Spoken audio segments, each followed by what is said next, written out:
다 그것으로 배웁니다. 또 그것으로 가르쳐주고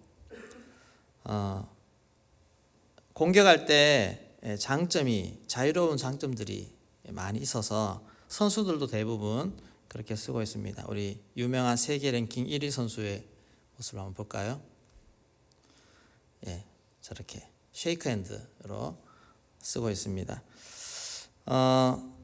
펜홀더 쓰는 선수들은 요즘 거의 사라지고 있는데, 탁구를 처음 배울 때, 제가 탁구를 처음 접할 때 그때는 라켓이 옛날에 다 펜홀더 라켓 아닙니까? 한번 한국 선수 사진을 한번 보여주십시오. 되게 친숙하시죠? 당시에 유남규, 김택수, 현정화 이런 선수들 다 저렇게 펜홀더를 가지고 탁구를 치면서 또 금메달도 따고 그렇게 했습니다. 시작할 때 우리가 처음 접할 때 환경, 그때 어떤 것을 보고 어떤 사람을 좋아하고 따라가느냐, 거기 따라서 그것이 처음 접한 것이 몸에 굳어집니다. 그래서 저도 한번 쉐이크로 한번 해볼까 해서 이렇게 해봤는데 안 됩니다. 실력이 안 나오고 섬세하게 안 되고 그렇게 못하는 것입니다. 찬양 인도를 할 때 제가 처음 예수 믿고 찬양 속에서 은혜 받고 그렇게 많이 했던 그 선교단이 찬미 선교단이고, 제가 좀 가서 활동도 했습니다. 또 그때 또 유명한 그 찬양팀이 두란노 경배와 찬양입니다. 하영인 선교사님이 하던, 하스테반 선교사님이. 그래서 찬양 인도하는 어떤 교회에 가서 찬양 인도하는 스타일을 보면 딱 두 가지가 나옵니다. 찬미 선교단 스타일로 찬양 인도하시는 분, 또 한 부류는 두란노 경배와 스타일로 인도하시는, 그렇게 두 부류로 나눠집니다. 왜 그렇겠습니까? 거기서 은혜 받았기 때문에, 거기서 은혜 받고 거기서 하나님을 만나고 그렇게 했기 때문에 그게 좋은 겁니다. 그래서 찬미 선교단 스타일이 말이 많습니다. 한 곡을 하기 전에 막 간증을 잔뜩 하고 한 곡을 부르면서 그렇게 하고, 또 두란노 경배 스타일은 노래하면서 막 이렇게 노래 중에 말이 많습니다. 보니까 둘 다 말이 많네요. 그래서 저희 교회는 말이 없습니다. 말하지 않는. 특별히 설교 전에 찬양은 특별히 말을 많이 하지 않고 그냥 찬양으로 마음 열고 나아가는 그런 모습으로 하는데, 아무튼 이런 본인이 처음에 어떤 모습을 접했느냐, 어떤 상황과 환경을 접했느냐가 중요한 것입니다. 바울의 모습. 바울은 예수를 모시고 회심하고 나서 그가 전도를 하는데, 전도하는 스타일이 참 누구와 몹시 닮았습니다. 스데반과도 너무나 닮았습니다. 스데반도 변론을 하면서 그 변론에서 지지 않고 하나님의 말씀으로 그들과 싸우듯이 그렇게 끝까지 자기의 말을 하면서 돌을 던질 때까지 그렇게 말을 하는 스타일이었습니다. 근데 그 돌을 던지도록 주도한 자가 바울 아닙니까? 그러면서 예수 만나기 전에는 저런 정말 굴하지 않는 어떤 모습을 보고 화도 변론하면 화가 납니다. 서로 변론해서 싸워서 이겨도 속에서 씩씩거리면서 지지 않으려고 하는 것이 그게 변론입니다. 근데 그런 모습으로 스데반의 죽어가는 모습, 순교의 모습을 본인이 봤는데, 본인이 예수 믿고 나니까 가장 기억에 남는 장면이 바로 그 장면입니다. 복음은 저렇게 전하는구나. 저렇게 남들이 돌을 던져도 굴하지 않고 목숨 죽더라도 복음 전하는 것이 저게 복음이구나. 물론 바울은 타고난 기질적으로 강한 사람입니다. 기질적으로도 그런 사람입니다. 예수를 잡아 죽이려고 하는, 예수를 믿는 자들을, 교회를 잡아 죽이려고 하는 그 마음이 단순히 본인이 악해서가 아니고 하나님을 향한 열정 아닙니까? 하나님 신성 모독하는 자들을 저렇게 가만히 둘 수 없다 하면서 막 덤벼드는 그 열정, 어찌 보면 정말 순수한 열정을 가지고 그렇게 한 일이라고 볼 수 있습니다. 그 열정이 이제 예수를 핍박하는 열정에서 예수가 정말 하나님의 아들이구나 안 이후로는 예수를 증거하는 열정으로 바뀐 것입니다. 그 장면을 사도행전에 짧게 표현을 하고 있습니다. 우리 오늘 20절 사도행전 9장 20절에서 22절까지 우리 다시 한번 읽어보도록 하겠습니다.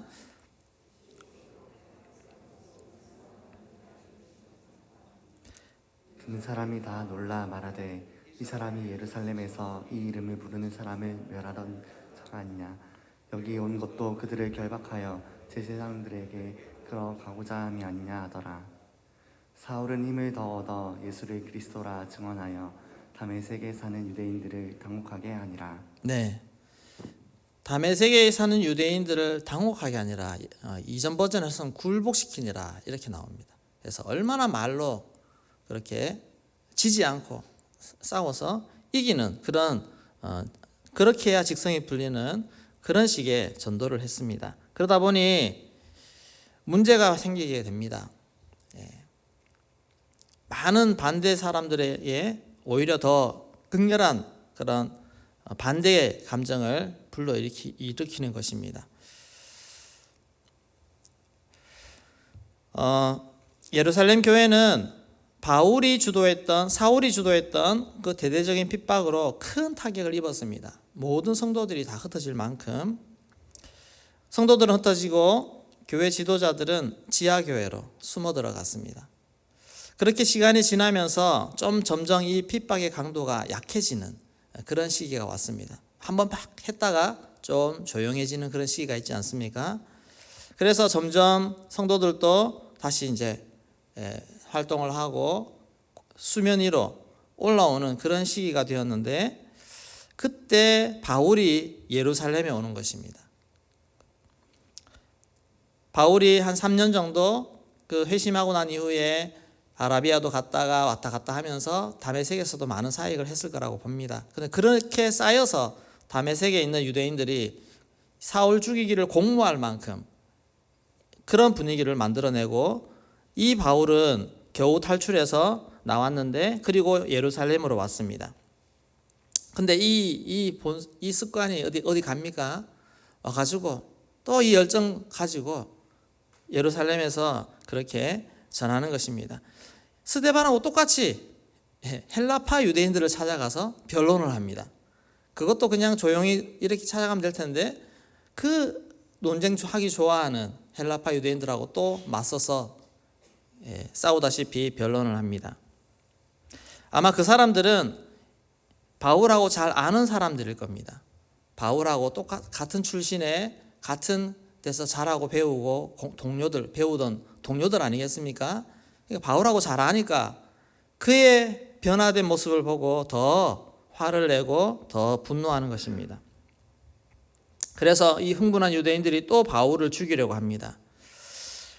자칫하면 평안해지고 있는 이 예루살렘 교회가 다시 한번 핍박의 소용돌이 속으로 들어갈 수 있는 그런 위험을, 불씨를 다시 불러일으키는 그런 상황으로 갈 수가 있습니다. 그래서 예루살렘에 있는 제자들, 형제들이 노심초사하다가 이번에는 바울 좀 보내자, 좀 숨겨놓자, 아니면 좀 피신을 시켜야 되겠다. 그렇게 해서 바울의 고향인 다소로 보냅니다. 물론 설득해서 보냈겠죠. 그렇게 예루살렘에 머물러 있기는 바울에게도 위험하고 교회에도 위험한 그런 상황이 되어버린 것입니다. 그래서 결과적으로 바울이 예루살렘을 떠난 이후로 교회가 많이 평안해지고 교회가 많이 부흥하는 그런 일이 결과적으로 나타났습니다. 31절 말씀을 같이 읽겠습니다. 그리하여 온 유대와 갈릴리와 사마리아 교회가 평안하여 든든히 서가고 주를 경외함과 성령의 위로로 진행하여 수가 더 많아지니라. 네. 예루살렘뿐만 아니라 유대와 갈릴리, 사마리아 이렇게 핍박을 통해서 퍼져갔던 그 교회조차도 이제는 더 그들로 인해서 부흥도 일어나고 예루살렘 교회도 평안하여지고 한번 그런 핍박이 있은 이후에 이 유대 지역의 교회들이 점점 다시금 일어나는 부흥하는 이런 역사들이 나타나게 되었습니다. 우리가 결과를 가지고 판단하고 할 것은 아니지만 바울이 순전한 마음으로 정말 복음의 열정으로 그렇게 복음을 전했는데 결과적으로 어떤 위험한 상황을 초래할 수도 있었다는 것입니다. 우리가 다 판단할 수는 없습니다. 이 바울은 고향에 가서 다소 지역에 가서 한 8년에서 10년 정도 사역을 하며 지냅니다. 예루살렘보다 좀 이런 핍박이나 민감도가 좀 떨어지겠죠. 그러면서 여전히 사역을 했습니다. 그리고 나중에 바나바와 함께 안디옥에 가서 안디옥의 그 교회에서 파송받는 그런 일들이 이루어지면서 세계적으로 그 영향력을 발하게 되어집니다. 바울은 예수 믿은 후에 예수를 알게 된 이후에 거침없이 복음을 전하는 사람이었지만 하나님이 그를 본격적인 하나님이 예언하신 대로 이방의 복음을 전하는 또 임금들에게까지 복음 전하는 그런 그릇이 되기까지 하나님은 훈련의 기간을 주시고 성숙할 수 있는 그런 기간을 주신다는 겁니다. 아라비아에서 3년 동안 하나님을 만나는 그런 시간들을 가졌습니다. 그리고 또 자기 고향에서 근처에서 그렇게 10년 정도 사역하면서 경험하고 익히는 그런 과정을 통해서 점점 성숙해 가는 것입니다. 또 바울은 사역하는 동안에도 많은 성숙함을 가지면서 나아갔습니다. 초반에도 이런 강력한 열정을 가지고 사역하다가 또 여러 가지 싸우기도 하고 바나바와 싸우기도 하고 그런 일이 일어나지 않습니까?